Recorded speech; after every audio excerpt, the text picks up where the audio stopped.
Hi everyone and welcome along. Today we're painting a Christmas wreath. It's about time. We've painted all sorts of festive favourites and it's time to put them all together in a lovely wreath. So grab your paints and let's get started. So it's high time I painted a Christmas wreath.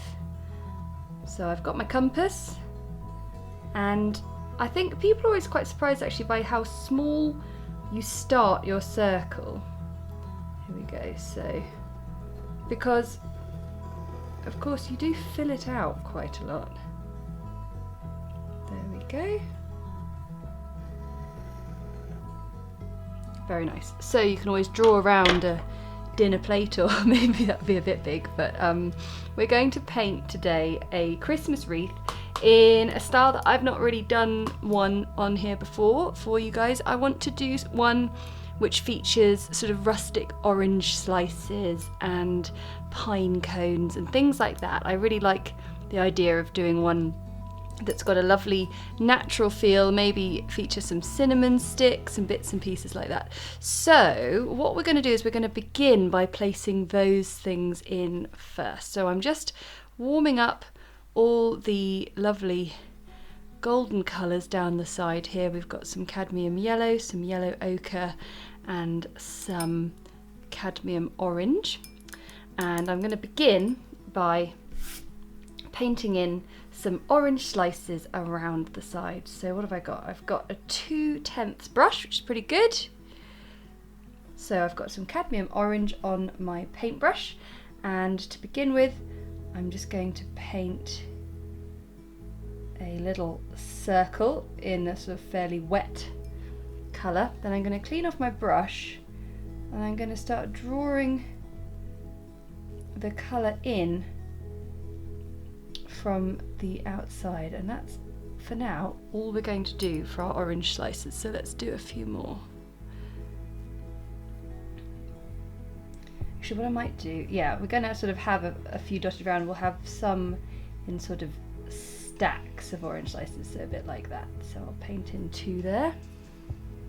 Clean that brush off, and we're just sort of drawing in the colour, and what we're doing with the unpainted space, it's sort of creating a rough appearance of an orange slice. And actually, whilst I think about it, I think it'd be rather nice just to drop in a tiny bit of brown, because orange slices on wreaths have been baked in the oven, and well, depending on how long you've left them in the oven, they may well have some brown bits on them.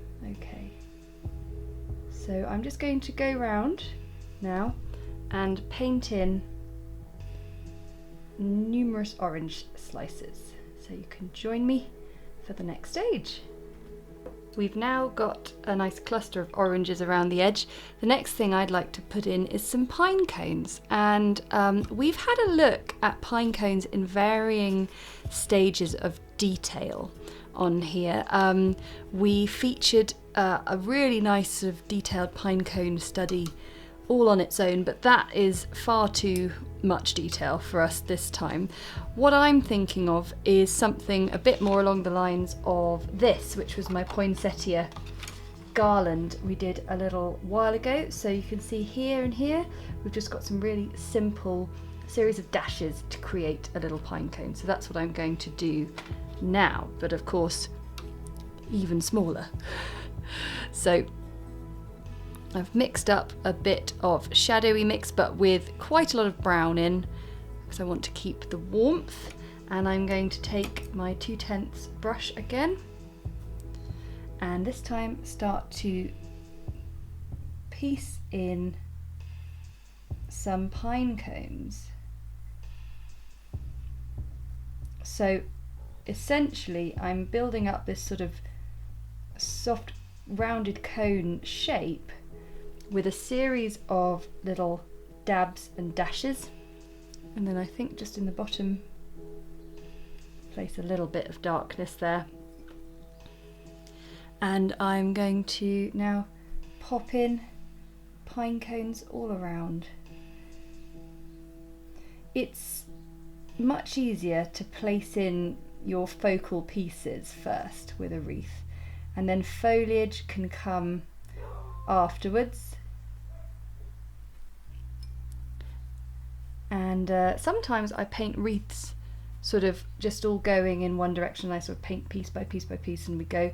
Other times when it's a bit more of an abundant wreath like this, I like to do it like this. So really it is down to you in terms of your preference of wreath painting styles, and you can look back through my playlists, especially in the flowers and foliage one, where there is a real range of wreath painting styles that you can have a go at.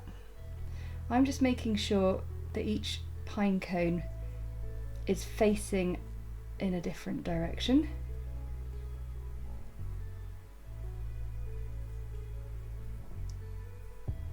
Because I've made that decision that this wreath is going to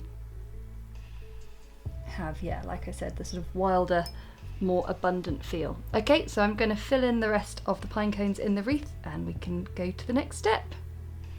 We've got all our pine cones in, and now we're going to pop in some cinnamon sticks. So I've got some yellow ochre, and then I'm going to mix it in with some burnt sienna for a lovely warm sort of caramel brown. And I am going to take my 2/10, and this is going to create these lovely long strips, so which I'm just doing by using the tip of my brush to sort of paint a sort of oblong shape and then just doing a little curled bottom. Then if I leave it a moment, with go back in with a clean wet brush, we can just get a little bit of shade and colour into those, and I like to sort of do a bundle of 3.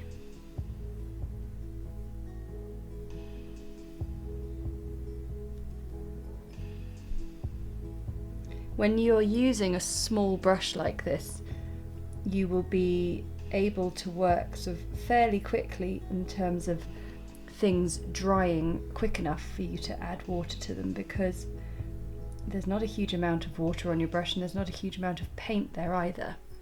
So it all sort of seeps into the page quite nice and quickly.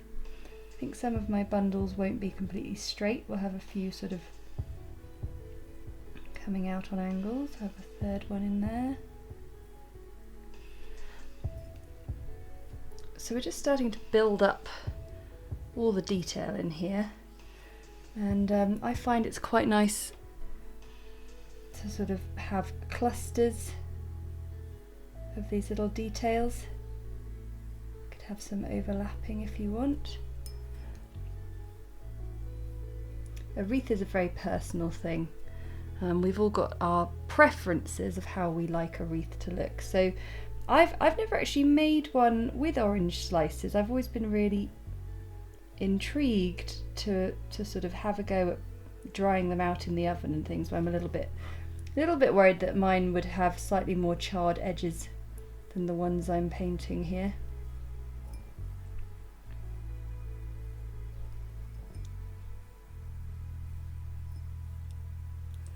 So we'll just keep filling in our cinnamon sticks, and then it's time for foliage.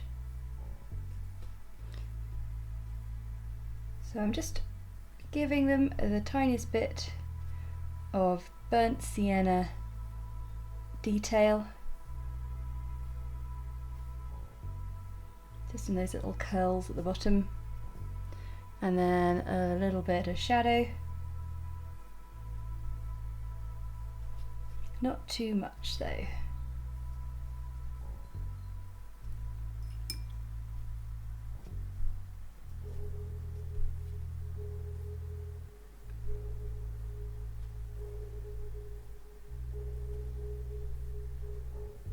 And then we can just tie them in a little bit of ribbon as well, which I think would be rather nice. I'm going to go for a bit of classic red.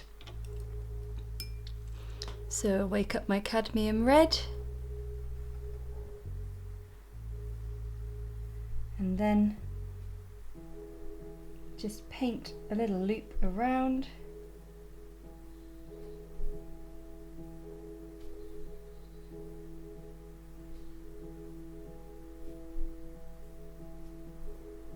then we're going to be ready now to start filling in our foliage. So I am going to go for a range of lovely pine, a bit of spruce, some holly, goodness me, all sorts of things. And if you are not quite sure where to start with your winter greenery, then you can visit my watercolour winter greenery tutorial where we go through all the different options, and then you can have a look at the poinsettia garland where we do it again, and we've got also the joy word lettering where we do it just a little bit smaller as well, and that's quite relevant for now because we are going to be working on a fairly shrunk down scale. And what I'm going to do is I'm going to work my way around, and I'm just going to fill in beautiful bushy foliage and build it up. So I'm going to begin with a fairly dilute layer, and I'm going to paint in lots and lots of spruce. So I'm going to thicken out the wreath by doing this. So thin lines and then lots of little prongs like that. And this is just using a little bit of Sap Green with a bit of French ultramarine I went for this time to make it a little bit more piney, a bit bluer. So yeah, I'm just going to start by painting in a whole load of these, fairly dilute, because they're small as well, and the colours in this wreath are quite dilute as well. Nothing is too overpowering just yet because we have to build up layers with watercolour. There's no point going in all guns blazing with really concentrated colours because you've got nowhere to go. And what I mean by that is watercolour is a lot about layering up and adding things on top of each other, and because it's a translucent medium, if you were to put a dark colour down first, so a dark background essentially, and then tried to paint something lighter over the top, you'd be in all kinds of trouble. So that's why we start faint and then work our way up. So what I'm doing now with these bits of spruce is I feel like I am now going in one direction with this greenery, and I quite like that, how it counters the sort of slightly chaotic clusters of all the oranges and cinnamon and pine cones. So that's my choice, but of course it is down to you. And I'm just going to work my way around with this first layer of fairly dilute spruce. Now we're going to get in a sort of smooth-sided leaf, maybe a sort of olive leaf type thing. So I've got Sap Green and I've now got a bit of shadow mix. So not only with blue now, but with a bit of brown in there as well.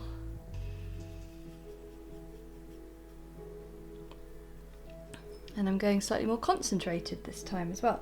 So starting to fill in the gaps.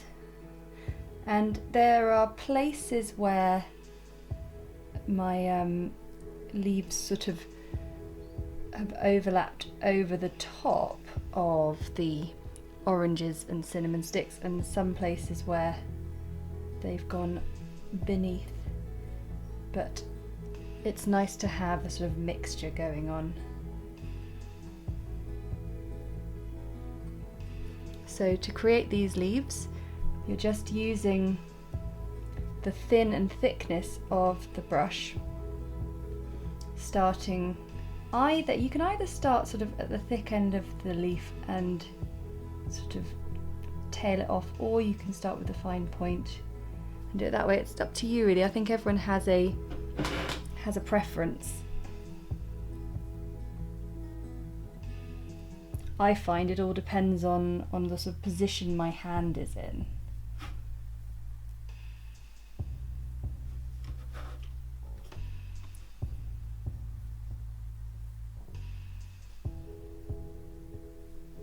So by adding in these different greens, we're starting to build a lovely colour palette here, which is working really nicely. I love this kind of natural look, and just the tiny accents of red on the cinnamon sticks. It's so small, but it just helps bring in a bit more warmth.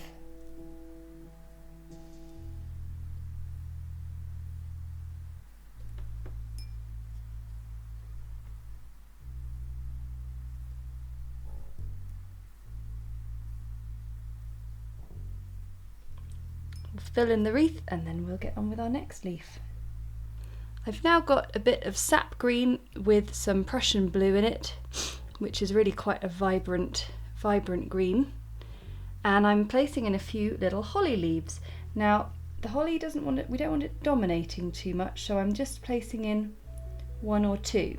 And the way I paint my holly on this scale anyway, is I'll do a little outline and then just fill it in with some clean water on my brush. So let's just do one here. So I do a central line with the stem, and then 1, 2, 3, 1, 2, 3, and just fill it in a little bit.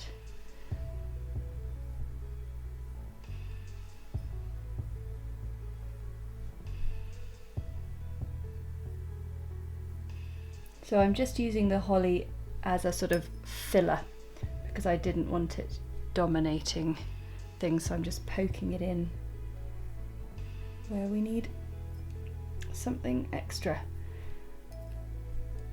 And then what we're going to add last is some berries, because berries are brilliant sort of filler, whether it's a Christmas wreath or just a wreath of any season.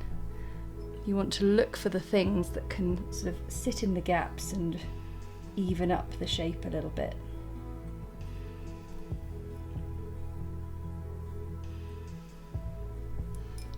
Okay, so for our berries, what I'm going to use is a little bit first of a sort of golden yellowy orange colour.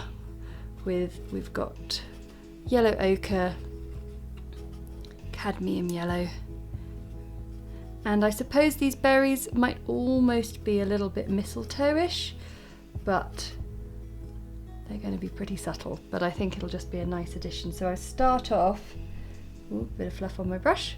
I'm going to start off by placing in the berries in clusters. In fact, this brush is making me nervous. I'm going to go for a smaller one.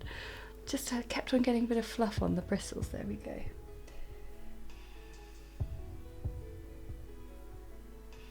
And what I'm doing is painting little circles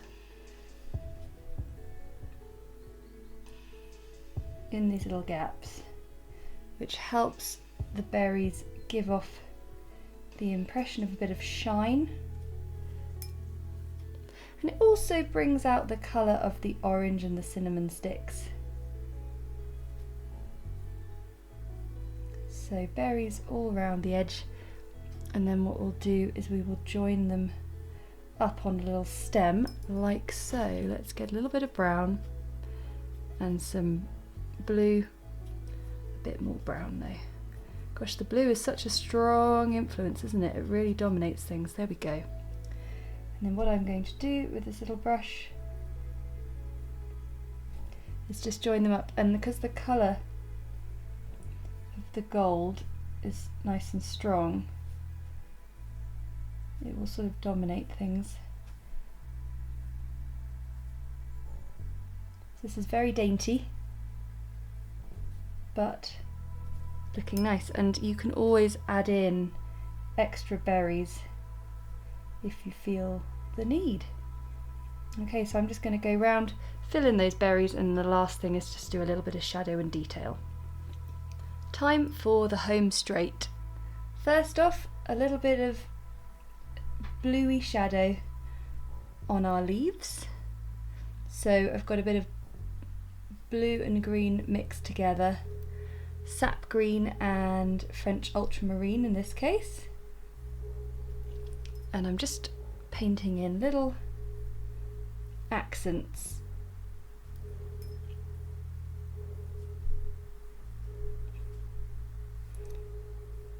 either a sort of central line up the middle of the sort of the spruce like that, or the holly, or extending the stems out, or just a little bit of extra colour on those smooth-sided leaves. You don't have to do them all.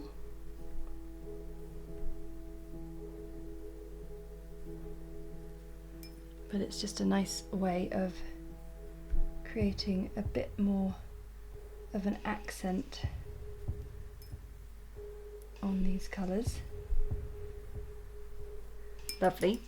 And then we're going to add a little bit of warm colour to some of our bits of fruit. So I'm just sort of bringing out a bit more of the detail on the orange slices. So a few more sort of dashes out from the middle. And that's with a mixture of cadmium orange and yellow ochre. You could even pop a little bit on some of the berries if you wanted. Sort of my favourite bit, this bit, just sprucing everything up a little bit. And a little bit of sort of regular shadow on our cinnamon sticks once again, just to really make them stand out.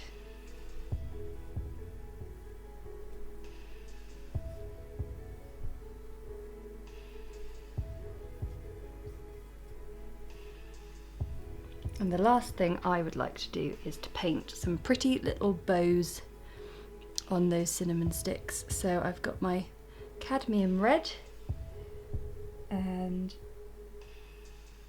a little figure of 8 will do the job nicely.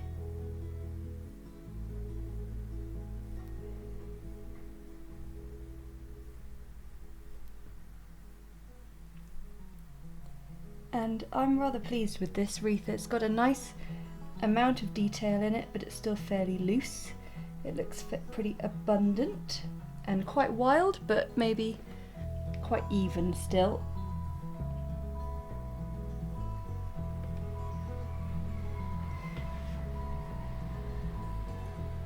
Try not to stick my hand in it at the last moment.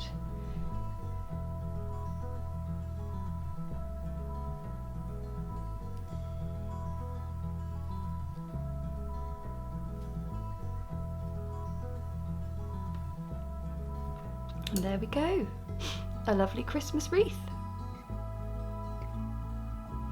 Thank you so much for watching. I really enjoyed painting that one. I want to say a big thank you to my patrons for your support, because that support enables me to keep creating all these videos that everyone can enjoy. And if you enjoyed it, then hit the like button and comment below to let me know how you're getting on with it all. And if you subscribe, then you're never going to miss another video. So until next time, bye!